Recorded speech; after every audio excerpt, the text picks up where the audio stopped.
Olá pessoal da Secap, tudo bem? Meu nome é Otávio Brito, né? Esse trabalho é composto por mim, Otávio, e pelo autor Pedro Douglas da Silva, né? Nós fizemos um trabalho sobre poluição sonora, uma análise da cidade de Japeri. Poluição sonora, né? Quais são os tópicos que a gente vai tratar aqui? O estabelecimento da problemática, a metodologia, os resultados e as conclusões. Cerca de 55% da população mundial vive hoje em áreas urbanas e até 2050 prevê que esse número chegue próximo dos 70%, tendo como fonte, né, desse dado a ONU.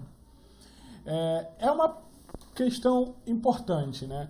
Eu não trouxe aqui nesse trabalho, nós não trouxemos uma definição clara de poluição sonora, assim, poluição sonora é isso.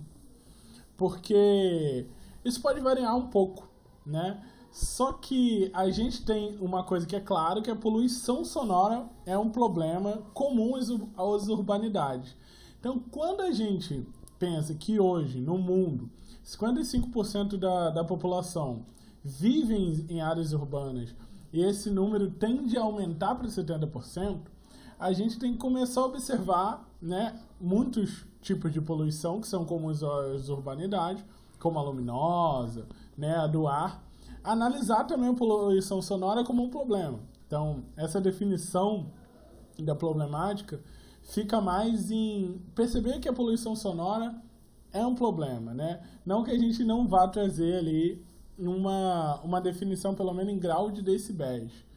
E aí a gente vem desse outro autor a ideia, né? O corre-corre das pessoas, as buzinas dos carros, os gritos diferentes, a música alta que sai de um bar, por excelência, são características da vida urbana. Então, a poluição sonora é quase inerente às urbanidades.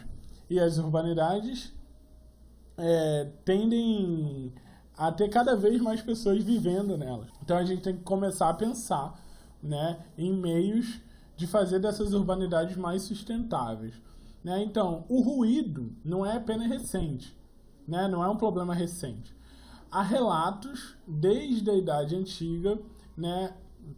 A surdez já era um problema de saúde junto aos moradores que habitavam próximo às cataratas do Rio Nilo.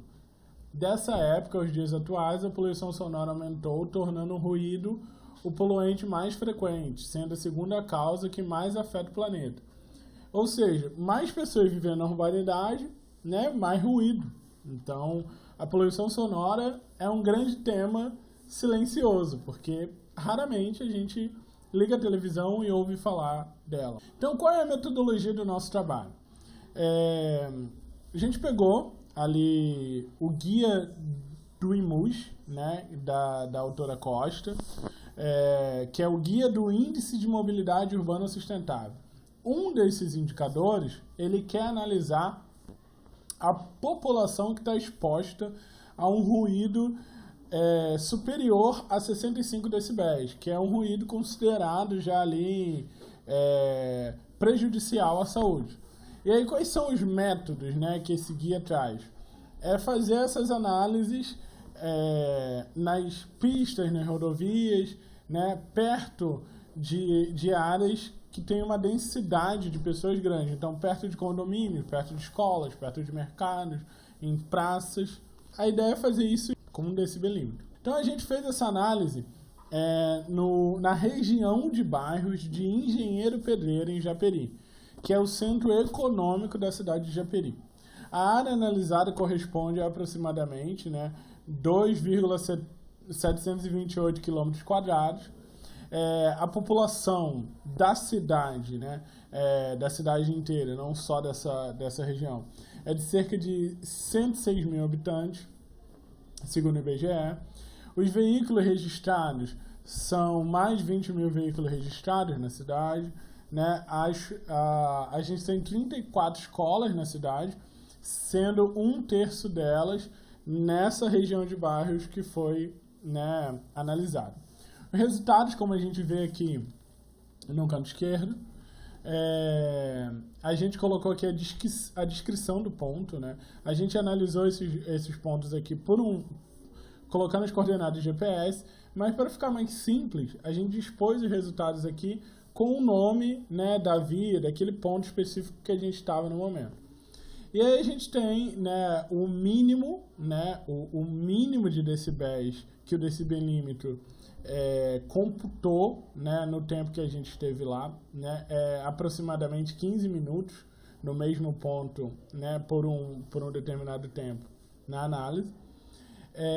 A gente tem o máximo que o decibelímetro computou e o valor que mais se repete ao longo do tempo. Esse AVG é uma espécie de média. Então, a gente tem esse ponto aqui do meio como o ponto onde realmente é o que a população está exposta, né? Pelo menos na nossa análise.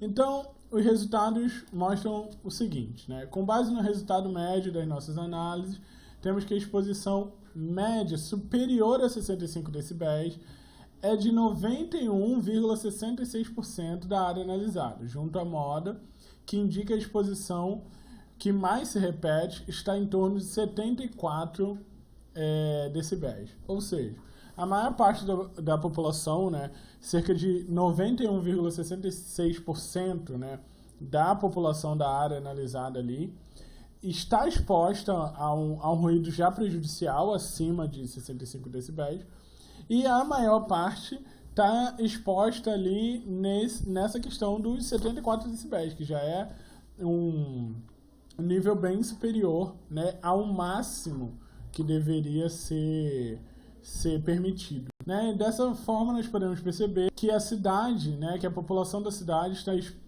exposta a um nível alto de decibéis, que contraria o que está positivado na lei orgânica, né, no artigo 16 da lei orgânica do município, e o que é aconselhado pela Organização Mundial de Saúde, mesmo que se trata o artigo 23, né, da Constituição, que é proteger o meio ambiente e combater a poluição em qualquer das suas formas. A nossa análise também demonstrou que nos sites oficiais, né, do município, né, das câmaras, das secretarias, né, de toda a parte ali que compõe o poder público municipal, não havia nenhum dado ou informação sobre poluição sonora. E isso nos traz as conclusões. O primeiro ali é que, com base, né, no estudo, a cidade parece necessitar de um plano efetivo de políticas públicas relacionadas à poluição sonora. É preciso tratar o tema, né, como um problema real, né, conscientizar as pessoas sobre o tema, né, também é necessário que se trabalhe formas de diminuir a poluição sonora na cidade de maneira efetiva no presente. Um outro estudo mais detalhado, né, que levasse em consideração a natureza de cada ruído, né, também poderia nortear essas políticas.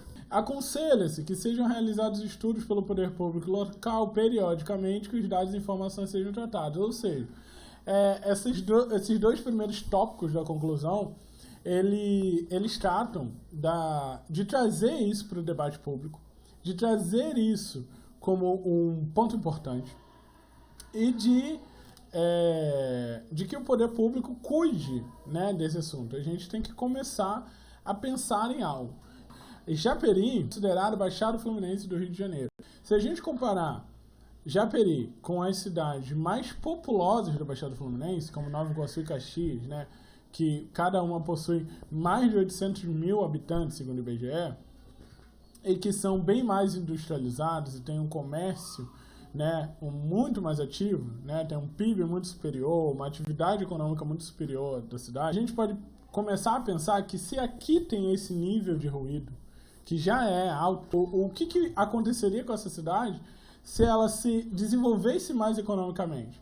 Ou seja, se essa tendência global de aumentar a população na área urbana acontecer em Japeri, como isso pode impactar na cidade? É bem possível que se impacte na cidade de uma forma negativa, né, que possa atravancar o próprio desenvolvimento econômico em detrimento da qualidade de vida na cidade. Então, esses são os pontos que nós levantamos de conclusão. Esse daqui foi o primeiro trabalho que a gente fez. A gente publicou um outro trabalho onde a gente explicita as ferramentas, né? E, mais uma vez, agradeço a todos da SECAP pela oportunidade.